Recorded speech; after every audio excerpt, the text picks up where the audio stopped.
Everyone, मेरा नाम सादिया है और मैं एक पीसीएमबी स्टूडेंट हूँ। तो आज मैं तुम सभी के साथ कुछ ऐसी टिप्स और ट्रिक्स शेयर करने वाली हूँ जो तुम्हारी क्लास 11th को बर्बाद होने से बचा सकते हैं।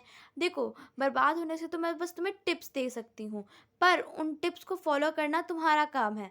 तो मैं तुम सबको बताने वाली हूँ क्या क्या टिप्स है जो तुम्हें हेल्प करेंगी अपनी क्लास 11th को बचाने में। जैसा तुम सबने बहुत सारी वीडियोस देख ली होगी क्लास 10th के बाद, कि class 11th is so tough अगर तुम साइंस स्टूडेंट में आ रहे हो तो। साइंस लाइन में तो क्लास 11 बहुत टफ है ही। तो देखो, मैं हूँ एक पीसीएमबी स्टूडेंट, तो मैं तुम सबको हर सब्जेक्ट का एक गाइडेंस बताऊंगी, और अगर तुमने मेरी रिजल्ट वीडियो नहीं देखी तो तुम जाके देख सकते हो। तो हाँ, तुम्हें उससे पता लग जाएगा कि मैंने कितना स्कोर करा है खुद की लैंग्वेज में। मैं खुद आके ऐसे टिप्स एंड ट्रिक्स शेयर नहीं करती। आफ्टर दैट मुझे जितना अपने नंबर का पता है, I scored very good marks in my 11th class. अब बाकी तुम सबके रिव्यू कैसे होते हैं तुम उस वीडियो बजाय कमेंट कर सकते हो। After that I want to say that you, कि अगर तुम मेरे चैनल पर नए हो तो सब्सक्राइब ज़रूर कर देना, और ऐसी ही ट्रिक्स और टिप्स के लिए। और हाँ, मैं अब आ चुकी हूँ क्लास 12th में। सो मेरी जर्नी के लिए, जुड़े रहने के लिए मेरे चैनल को तुम सब्सक्राइब कर सकते हो। तो मैं तुम सबको बताती हूँ, फिजिक्स, केमिस्ट्री, मैथ्स, बायो मैंने अपनी स्टार्टिंग की 11th में किस तरीके से मैनेज की। तो I am a NEET aspirant, basically मैं प्रिपरेशन कर रही हूँ अपनी नीट एग्ज़ाम की। तो मेरे पे ज़्यादा फोकस किस पे रहता है, पीसीबी पे। मैथ्स का रीज़न मैंने बता चुकी हूँ अपनी लास्ट वीडियो में, मैंने मैथ्स क्यों ली थी, तो मैं इस वीडियो में नहीं बताना चाहती क्यों ली थी मैंने मैथ्स। बट अगर मैं बात करूँ यहाँ पे तुम्हारे एक सब्जेक्ट फिजिक्स की, तो फिजिक्स में I want to say that all of you, की 2 बुक होती है फिजिक्स की, पार्ट 1 एंड पार्ट 2। तो मेक श्योर कि तुम सब फिजिक्स को, एनसीईआरटी को तो बिल्कुल मत पढ़ना पहले, कि मैं पहले एनसीईआरटी पढ़ता हूँ। तुम जहाँ से भी देख रहे हो पहले उनका वन शॉट देखो, नोट्स लेक्चर्स वगैरह बनाओ, मतलब लेक्चर्स के नोट्स वगैरह बनाओ। After that you can jump to NCERT examples, not NCERT की थ्योरी मत पढ़ना, वरना ना तुम्हें लगेगा कि मुझे फिजिक्स आती नहीं है। तो एनसीईआरटी के थ्योरी मत पढ़ना, एनसीईआरटी के एग्जाम्पल्स करना, ठीक है। एनसीईआरटी की थ्योरी सिर्फ 12th क्लास में थोड़ी बहुत अच्छी लगती है, वरना नहीं अच्छी लगती। 11th क्लास की थ्योरी बहुत बोरिंग है, ठीक है।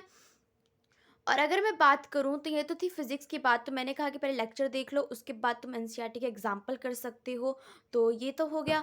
और अब मैं तुम्हें बताती हूँ केमिस्ट्री। केमिस्ट्री में भी पार्ट 1 और पार्ट 2 होती है। तो अभी तो मेरे पास पार्ट 1 है, और पार्ट 1 में मतलब होती हैं फिजिकल और इनऑर्गेनिक, और ऑर्गेनिक का पोर्शन हमारा पार्ट 2 में होता है। तो तुम देखो, मैनेज करना सीखना पड़ेगा। मैं कहूँगी कि ऑर्गेनिक केमिस्ट्री के लिए you can follow NCERT basically, और इनऑर्गेनिक के लिए भी तुम्हें फुल एनसीईआरटी पढ़नी है। पर फिजिकल के लिए एनसीईआरटी मत पढ़ना। मैं तुम्हें बताऊँ तो अपनी अपनी क्या 11th में मेरी केमिस्ट्री की, फिजिकल केमिस्ट्री बहुत ख़राब थी। और वो क्यों ख़राब थी, क्योंकि फिजिकल केमिस्ट्री मतलब ना मेरा एक न्यूमेरिकल नहीं बनता था, तो मैं उसको प्रोक्रास्टिनेट करती रहती थी, और मैं उसके ऊपर फिर कभी वर्क ही नहीं कर पाई। तो इस कारण मेरी फिजिकल केमिस्ट्री कहीं ना कहीं बहुत ज़्यादा ही उसका बैकलॉग बना। उसको फिर मैंने किस तरीके से कवर करा, तो वो बहुत ही हेक्टिक था। तो तुम सब ऐसी गलती मत करना कि तुम मेरी केमिस्ट्री इसीलिए वीक है क्योंकि मैंने इसको शुरू से ध्यान नहीं दिया। मैंने जो ध्यान दिया वो फिजिक्स और बायोलॉजी पे दिया। तो मैंने केमिस्ट्री पे नहीं दे पाई, क्योंकि मेरी एक न्यूमेरिकल ख़राब होता तो मैं उसे प्रोक्रास्टिनेट करके अपना बैकलॉग बना लेती थी। तो ये मत करना, okay. After that I want to say biology के ऊपर। तो बायोलॉजी में मैंने स्कोर कर दिए 96 marks in my 11th class. और बायोलॉजी मैंने फुल्ली फोकस करा था अपने एनसीईआरटी पे, और अपना कंटेंट जो मेरी स्कूल वाली मैम, नहीं स्कूल वाली मैम से नहीं करती मैं बताती हूँ। मैं अपने जो बैच ले रखा था मैंने, उदय बैच, उससे मैंने पढ़ा अपनी biology, and it's too good. तो हाँ, और मैंने जितने भी हो एनसीईआरटी रीडिंग वगैरह करी, और सारे अच्छे से, मतलब एनसीईआरटी की हर लाइन को मैंने ढंग से पढ़ा। और हाँ, ये बात थी कि मैंने बायोलॉजी में सिर्फ एनसीईआरटी ही करी है, और उसके अलावा कुछ नहीं करा, ठीक है। Not NCERT questions, only NCERT की थ्योरी। अब मैं बात करती हूँ यहाँ पे मैथमेटिक्स की। तो मैथमेटिक्स में तुम्हें क्या लगता है, मैथमेटिक्स में मेरे मार्क्स इतना खास नहीं था। क्यों नहीं था, क्योंकि मैंने कहीं ना कहीं ज़्यादा ध्यान दिया था फिजिक्स, केमिस्ट्री, बायोलॉजी में।